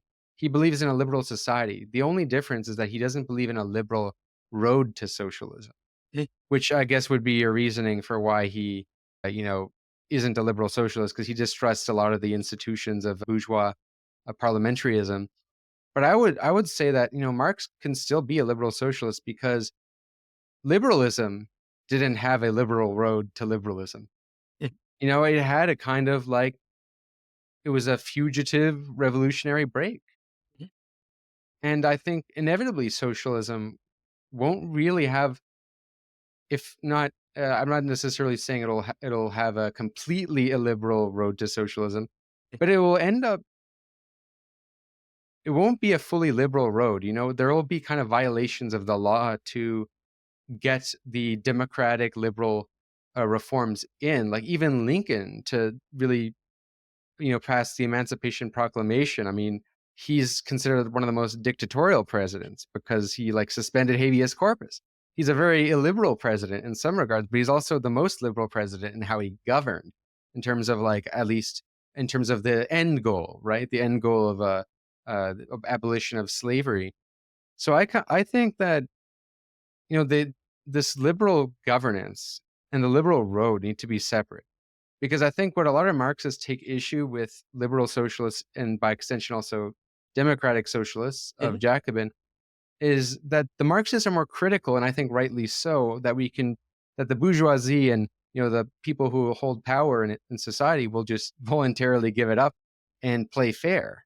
They created the rules, and they're probably gonna go against those rules, even twist those rules, so that it'll be as hard as possible, if not impossible, for socialists to win through a liberal democratic road. So I think what matters more is like the liberal governance, because where I don't think Lenin, even though I think Lenin governed illiberally partially out of necessity to some extent, and given the Civil War and given the circumstance and given Russia's lack of liberal history, really. Lenin created a system ultimately that did not prevent a Stalin.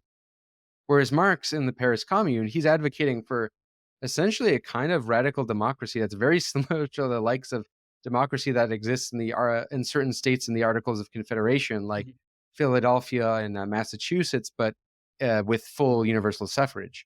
But basically, like where the legislature is in charge, So I think we believe in freedom of assembly, freedom of speech, and all that. So I think I would maybe that would be my disagreement. I would think Marx is still liberal in the sense that he believes in a liberal governance structure, and that's to me what's more important than the liberal road. So I think there's a lot of things to be said about that, right? First, if you wanted to make an argument that Marx was a liberal socialist, I probably wouldn't fight you too hard on that, right? Because I would see that as a pretty big win for an ideology that I espouse, right? So the reasons why I argue against that in the book, even though I consistently point out that there are many things that liberals and socialists could learn from Marx, is that Marx's political thought never really seems to me to accept certain basic structures that almost any liberal would want to be committed to.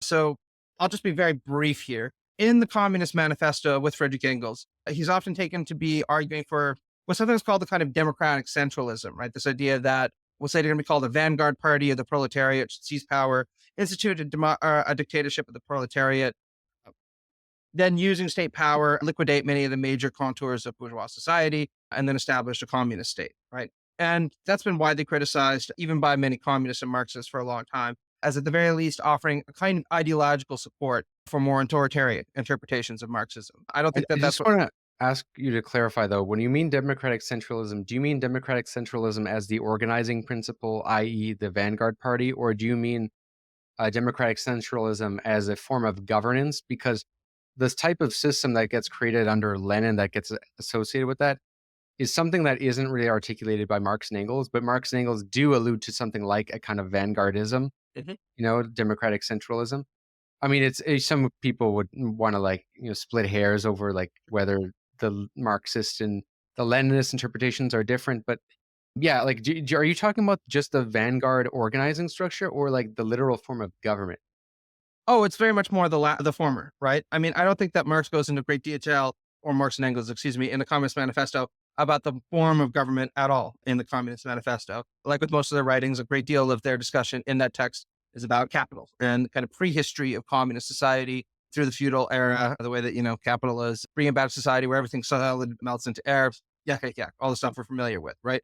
So again, I think that it would be a misconstrual of what Marx and Engels are arguing for in the Communist Manifesto to suggest that what they're arguing for with this kind of proto-vanguardist notion is ultimately a dictatorial society. Nevertheless, there are certain plausible interpretations of the text that have leaned in that way that I think are very, very problematic, to say the least. And whether or not, they interpreted Marx accurately, I just have separate problems with this entire notion of the vanguardist party seizing power on the name of the proletariat that we don't have to discuss right now, unless you really want to, I guess. But I do, just because I would counter that with, I think in a lot of liberal democracies, the parties already function like vanguard parties. The only difference is that you have a competition between, 2 or 3 of them max, or in the case of some countries, just really 2 of them, especially in the case of Canada. In UK and Canada, I would say they're vanguardists, but especially in Canada, because, both in the UK and in Canada, as we don't elect the leaders of the party. Internally they're chosen. But what's even more extreme in Canada is that the party leader can actually dismiss its members, which is a law that, didn't actually always exist, but existed ever since Pierre Trudeau, of all people, reformed the Elections Act. And I find that just when I learned about that's just insane to me because, what is the difference at that point between a vanguard party? Like, if Justin Trudeau can boot out a member of the Liberal Party, and prevent a certain person from running in the district, that is a vanguard party. So, to me, to what extent do even liberal societies really fully abide by these liberal principles? Or even is vanguardism necessarily opposed to liberal principle? It's not necessarily clear to me that it is. It Sure. is opposed. Well, actually, It obviously would be opposed to democratic principles, but opposed to liberal principle, I'm not sure. Sure. Well, I'd be very critical of what you described in a Canadian context, right? I mean, many people have pointed out that even compared to other liberal democracies with multi-party systems, the Canadian system, and I should add also the British system, is idiosyncratic in the amount of power that it concentrates in the hands of party leaders. One wit once described the Conservative Party in the United Kingdom as an absolute monarchy that was checked to a certain degree by the occasional regicide, which is quite funny, but quite accurate also if you extend that kind of reasoning to something like the Liberal Party of Canada. You think about how John Chrétien basically had an iron grip on the party through several consecutive electoral cycles, so much so that people even started talking about 4-year dictatorships or friendly dictatorships in the country, until, of course, he was overthrown by Paul Martin, and then Martin lost the election to Harper, et cetera, et cetera. So I would actually mobilize the kind of example you gave as an argument for the need to liberalize the Canadian electoral system by introducing something like PR, for example, or mixed member proportional, probably be even more to my preference, and diluting the power of the prime minister or the leader of the major parties in favor of a more democratic approach to governance, right? So that's a separate issue that we can talk about if we really want to get into the weeds of Canadian politics. But just very briefly, right? So in terms of my more general problem with vanguardism, I think that my more general problem with vanguardism is almost an intractable one for a lot of socialists who have to engage in a bit of soul searching. Because starting in the early 19th century, there was this presupposition, partially as a result of the spread of ideas like the Marxist law of immiseration, that gradually the proletariat was going to become not only the revolutionary class, but also the majority class in society, right? Eventually, the world was going to be divided into a very small number of capitalists owning and running monopolistic firms, and everyone else who was proletarianized in some way, shape, or form. Now, of course, Marx's own interpretation, a lot more granular in terms of his appreciation of the petite bourgeoisie and the different roles that they might end up playing, but that's a kind of standard vulgar Marxist view. The problem, of course, is that in many societies, it did become the case. It was never the case that the industrial working class constituted anywhere near a majority of the population.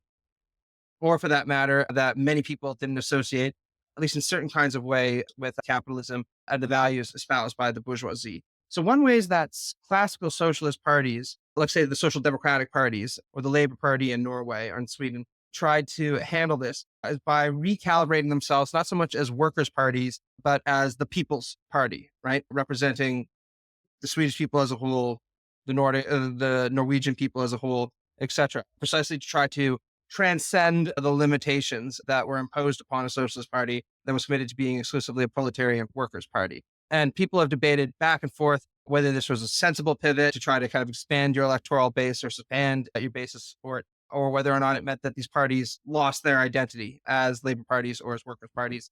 I think it really depends upon context and where you look. Some of the transitions were carried out more successfully than in others, right? So for instance, I think the Norwegian Labour Party did a reasonably good job, at least up until the 1990s, by contrast, with the British Labour Party, which has sold its soul, to be blunt about it. So that's, again, kind of a fairly technical point about party politics.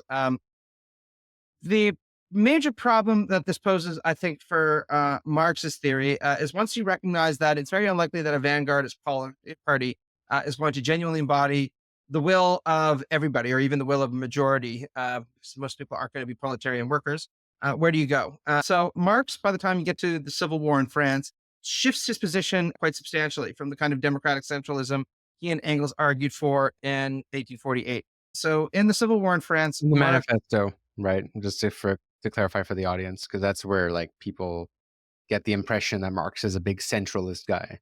Yeah, that's exactly right. So, as you point out in the Civil War in France, he argues for a very radical kind of democracy, maybe even too radical a form of democracy, according to some Marxist critics. But what he basically says is that modeling after the Paris Commune, what we should have is kind of representative democracy where workers, at least at the National Assembly, and well, no, not even workers, everybody at the national level of the National Assembly will vote for their representatives. And if their representatives in some way, shape, or form deviate from the will of their constituents, they can be almost immediately recalled. Marx thinks that this is the only way to ensure that representatives in the National Assembly will actually do what the people want and also prevent concentrations of political power and expertise concentrating in the hands of essentially professional politicians. But going beyond that, Marx argues, look, this National Assembly should actually not wield that many centralizing kinds of power over the rest of the country. For the most part, what we should see is this formation of miniature assemblies in many other cities and rural areas, which will also be self-governing. And this makes an awful lot of sense if you think about it from Marx's standpoint, right? Much like Marx wanted people to exercise control over their economic life, he would want rural people in small areas, to be very civically minded by exercising control over their social life there.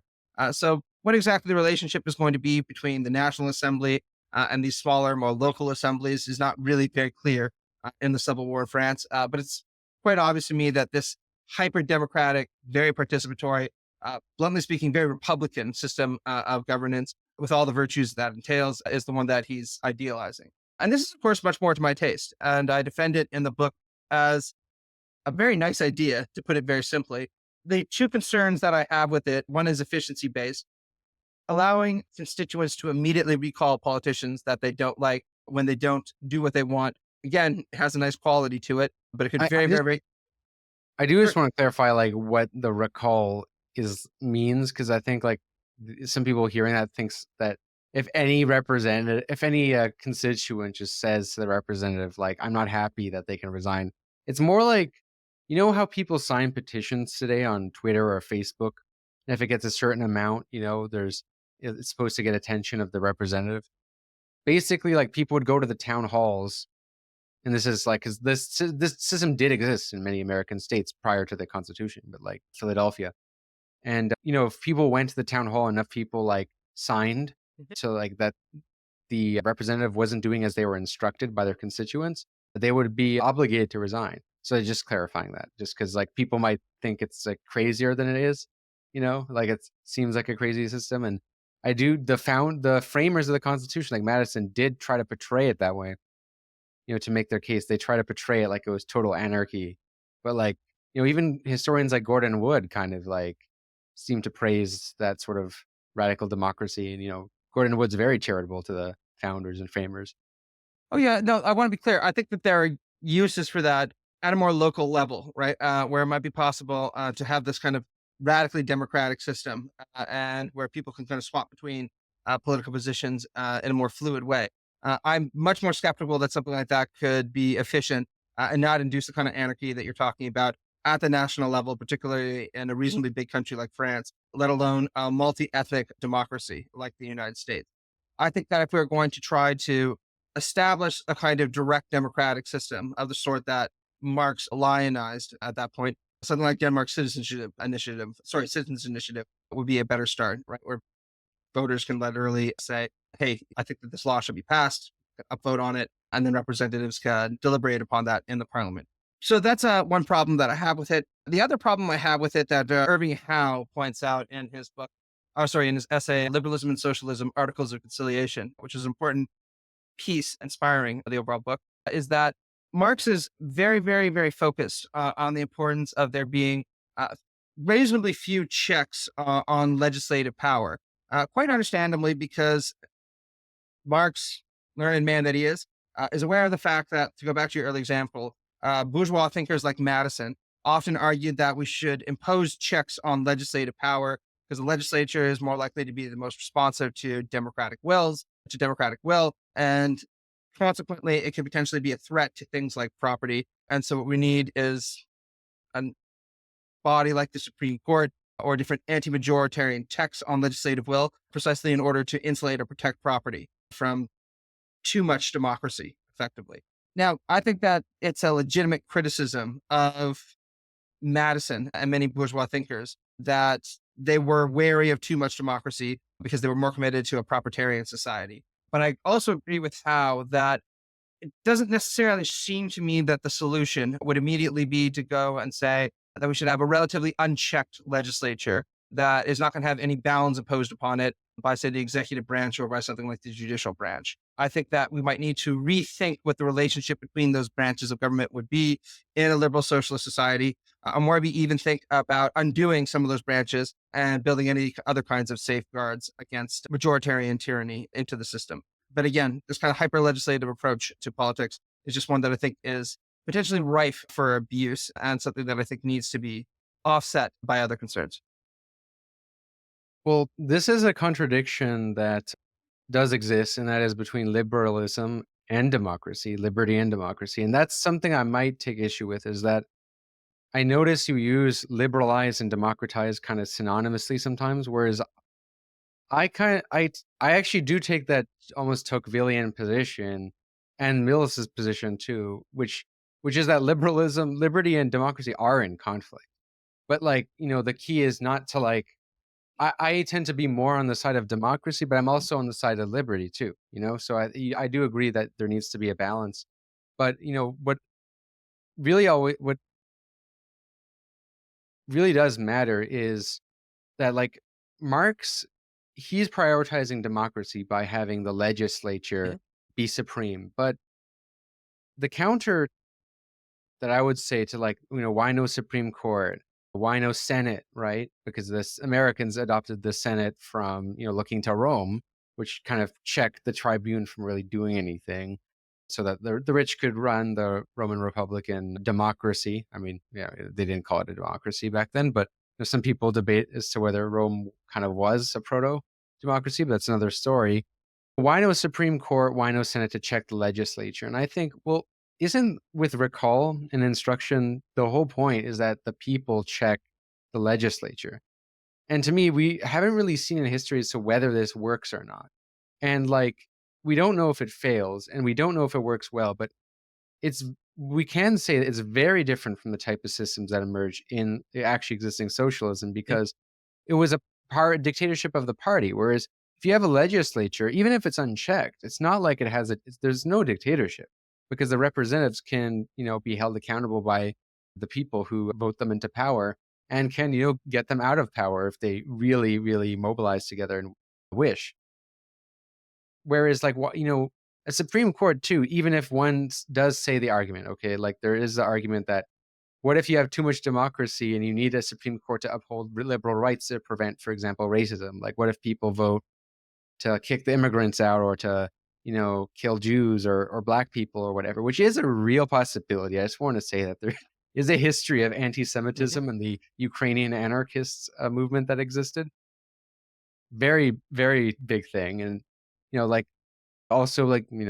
democracy, when America became more democratic, it also became a little more racist. There's also that under Jackson.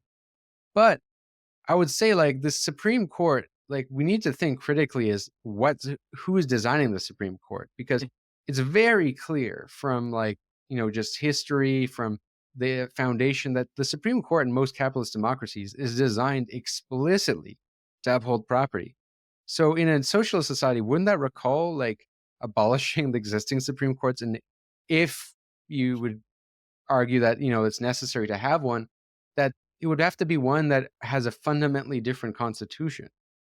Because the American Supreme Court didn't prevent, the oppression of natives and blacks, or even really immigrants, like the Chinese, for example. So it really just protected property more than anything. So even if you do believe in these checks on democracy, which I see them as they're limiting democracy, but they would have to be for a certain purpose, in this case, a different purpose, if it's in a socialist context. I don't know. What do you think? No, I absolutely agree with that. So let's just use the American example as a kind of paradigmatic one, because I think that's the one that most listeners would probably be more familiar with. Unless some people are very interested in the back and forth of the SEC, right, the Supreme Court of Canada. So anyway, Erwin Chemerinsky, who's a very good constitutional scholar, points out that fundamentally, if you look at the history of the American Supreme Court, it has been a conservative body for almost its entire history. That includes on issues of property, race, you name it. Really, you could only make a compelling argument that the court was even a liberal body for about 17 years of its now 200 plus year history. And those, of course, were the 17 years of the Warren Court, where they did genuinely offer, if not transformative, at least left liberal decisions on issues of things like race, the death penalty, criminal justice rights. They even started to argue a little bit that for welfare rights, at least for people who were already the recipients of welfare. So that's a very bad track record, right? And I think that critics of the court, like Sam Moyne, for example, are right that when liberals, whether left liberals or right liberals, put their faith in the court to not be a conservative body, they're being quite historically naive, because the Supreme Court, as he put it memorably in a dissent piece, is not the friend of liberals, very rarely has been, and it's pretty silly to imagine it will be in the future. However, right, I do agree with the thinking of an important liberal American constitutional scholar called Ronald Dworkin, who points out that a purely majoritarian democracy might fall short in an area that most socialists have good reason to care quite a bit about, which is in terms of our commitment to equality. Because he points out that one of the problems with a purely majoritarian democracy is a purely majoritarian democracy doesn't have to be committed to the equality of all. Remember when I mentioned this basic principle of being committed to showing concern to all citizens? It's a Dworkinian kind of articulation. Why? Because democracies can very easily, pure democracies, say, listen, the 51% of us are going to grant ourselves enormous privileges that we're then going to deny to the rest of you, or we're even going to use our majoritarian status as a basis to legitimate the ongoing exploitation of the rest of the population. So that is obviously something that we need to take very seriously as a potential risk in a pure majoritarian democracy. And we need to offset by a commitment to certain kinds of liberal rights, particularly rights, I think, again, to things like freedom of expression, freedom of assembly, rights to suffrage, everyone should be allowed to vote, et cetera, et cetera, et cetera. And I think that if not the Supreme Court, there should be bodies that are in place to ensure the protections of these individual rights against certain kinds of legislative overreach. And again, I don't think that this is just an abstract concern. It's very easy, as you pointed out, with the example of Jacksonian democracy, to imagine scenarios where potentially tyrannical majorities do want to tyrannize extremely vulnerable racialized minorities, sexual minorities, et cetera, et cetera, et cetera. So how to actually get that formula right?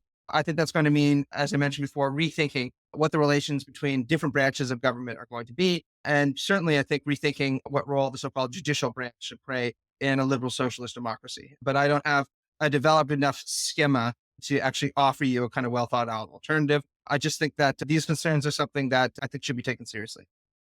Yeah, I think you make a very good point when you say that the principle of equality is not always necessarily upheld in a democracy. And I think it might be useful for listeners to recall ancient Greece. Ancient Greece was a radically democratic society, but it's an example of a radically democratic society that's very illiberal because people weren't equal.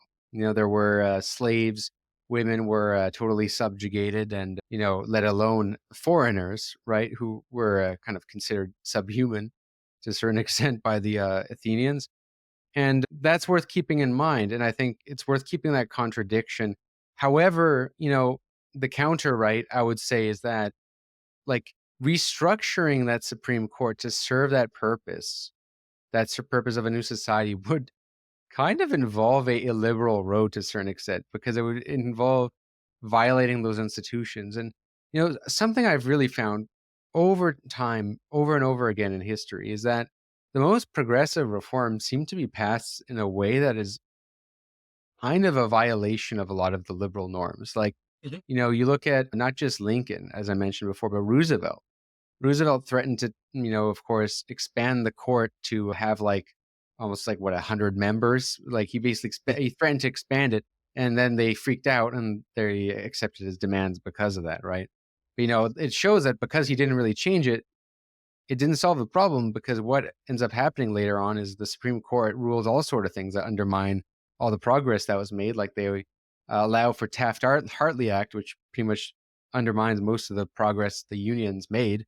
And, eventually they rule on stuff like, I forget what it was, the case, but basically that corporations are people with the rights of people, and they can pretty much give as much contributions. Oh, to, Citizens United. Citizens United. That's right. Yeah. Yeah. So it's like, can you imagine a socialist government that's democratically elected? If it tried to restructure these institutions, it would be immediately called, a threat to democracy. I mean, I find it interesting that Claudia Sheinbaum in Mexico has found a way around this by sort of like democratizing the Supreme Court by having it like subject to like popular election and term limits, which, I've seen like liberal media outlets, I mean, right-wing liberal, not liberal in your sense or mine.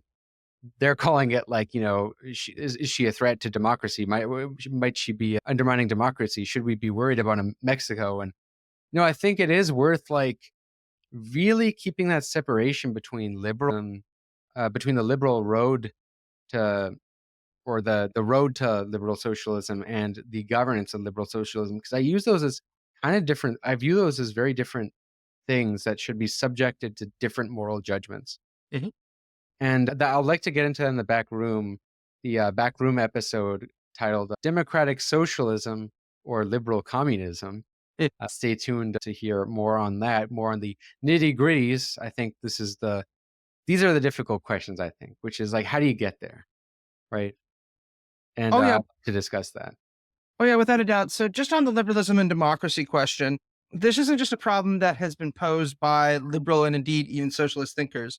Probably the most probing critic of liberalism to emerge from the right was a man called Carl Schmitt, who I'm sure some of your listeners know as the crown jurist of the Nazi regime.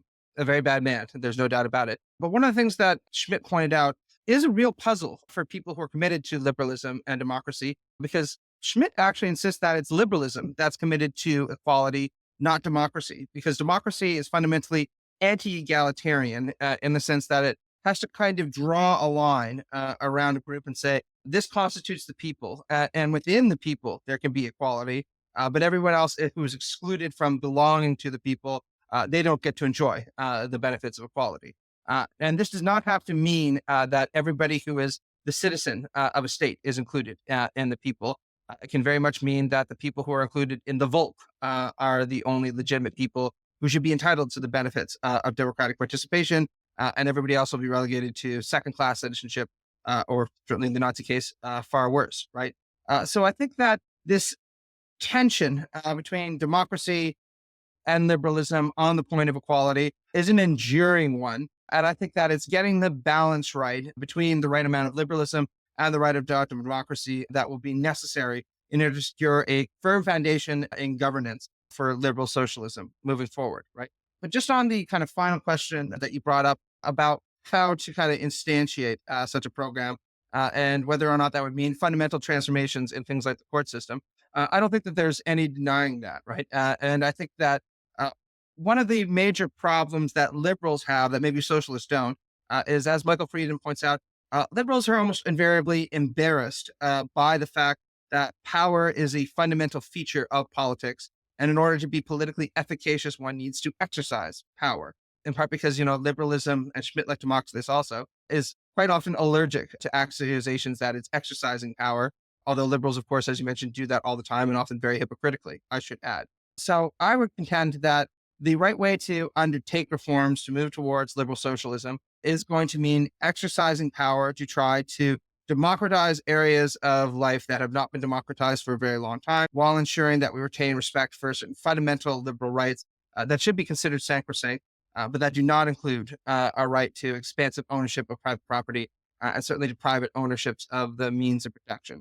Just to give one quick example, I think that we should extend commitment to liberal democratic principles into the economy by democratizing workplaces in the way that Mill would argue for, while also ensuring that workers enjoy a much more robust set of rights in relation to even democratically oriented workplaces than they do right now. And certainly they should enjoy those rights relative to capitalist-owned firms. Now, about the court system, there again, I have a more contentious set of feelings because I do think that you will need something that looks rather like a judicial body in order to protect fundamental individual rights from potential abuses by the legislature and certainly from the executive branch.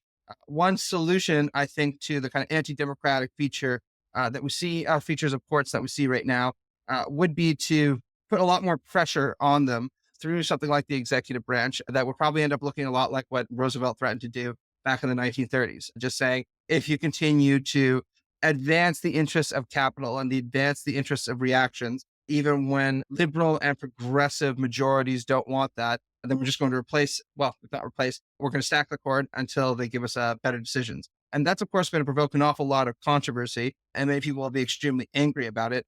But, politics is also, again, about the exercise of power. And at a certain point, you have to use power in order to make sure that you are a politically efficacious movement. Whether or not, the Democratic Party, say in the United States, would ever have the cojones to do something like that, barring the emergence of a very charismatic and very popular figure, Roosevelt, I just don't know. Yeah, and that's what the last bit of the conversation will be about on the Patreon segment in the back room. All about power, all about those difficult questions, because I think that's where I have the most critiques or concerns about liberal socialism and also other forms of socialism. But yeah, I'd be happy to get into that. And yeah, if you're not if you haven't listened to the back room yet already, what are you doing? If you listen to this show regularly, at this point, I have a couple, almost 10,000 listeners per episode combined on each when you add all the things up. So, about almost 1,000 of you are patrons. If more of you should join the club, because now there's 40 plus exclusive episodes, and you get access to all of them merely by being a patron for just $5. So yeah, we'll see you in the back room segment. Thank you for being here, Matt. And when is your book out exactly, just so listeners can know when and where to buy it? It's November 22nd with Routledge Press. You can find it on the Routledge website, or if you're feeling naughty, it's on Amazon. I would recommend getting it off the website, though. Don't give Jeff Bezos more money than you need to. I'll have it linked. Thanks. Take care. My only hope is that when enough people become pessimists, then out of despair somebody maybe does something. But you know why I also like to be a pessimist? Because it's the only way to have a nice life. If you're an optimist, then always bad things happen and you are always disappointed. When you are a pessimist, then you look around, okay, there are bad, but from time to time something nice happens, and you're, as a pessimist, you are a little bit glad all the time, no? You are listening to One Dime Radio. Become a patron at patreon.com/onedime to support the show and get access to extra content.